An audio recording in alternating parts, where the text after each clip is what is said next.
come on social media to insult people. Eh? Oh, because I don't talk. Keep quiet all the time. Master all the time. Master all the time. And now. Oh, because I don't talk, does not you should keep doing that to me. Bloggers avoid me. Do not care. I don't want to be in your space. Avoid me totally. It is not too much for you guys to understand. Bon chéri nìyẹn. Ẹ wo lè tán ṣe fún Nas Boy. Ẹ wo lè tán ṣe fún Nas Boy. Wọ́n fẹ́ bà career Nas Boy jẹ́. Mo sọ fún yín pé mi kì í make mistake. Tó jẹ́ fún interview gan-an sì ṣe fún Nas Boy. Bí gbogbo ṣe rí nìyẹn, àwọn kan ló máa ṣe interview fún yàn, àwọn ló tẹ̀ máa bà life èèyàn jẹ́. Wọ́n kọ́ ìdílé tó ṣe kíní Do kúrò not use me to sell any fucking movie. Do not use me to sell it. Emma pick any mistake me. I don't want to be there.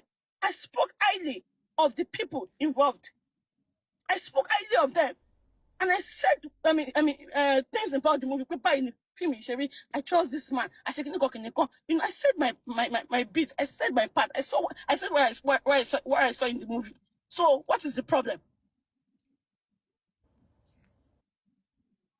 I'm clearing them because I want to clear them tonight. And it is annoying. They should stop. And I told most of them juju whatever. Juju say when see bra pick yeah on my back on Point Media, Juju TV. Most of them go on. Emirati knows me very well. Emia, I don't want to be in your space. Emia, remove me totally. Because I don't want to be there. The funniest part, they are seeing all those comments, They are seeing all those comments, they are seeing everything, but because of okay, page one, people are, our young, comment, so on sweet, people won't bring another person down. Talking more kishomo yain, I think more kishomo babain.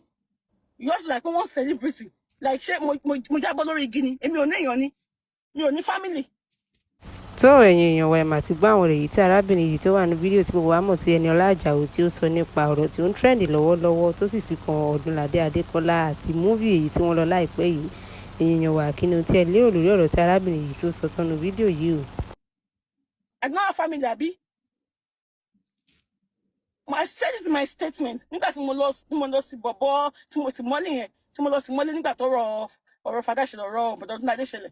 Mo sọ nígbà yẹn, mo ní party bloggers avoid me. Tí wọ́n lè sí dé sí event.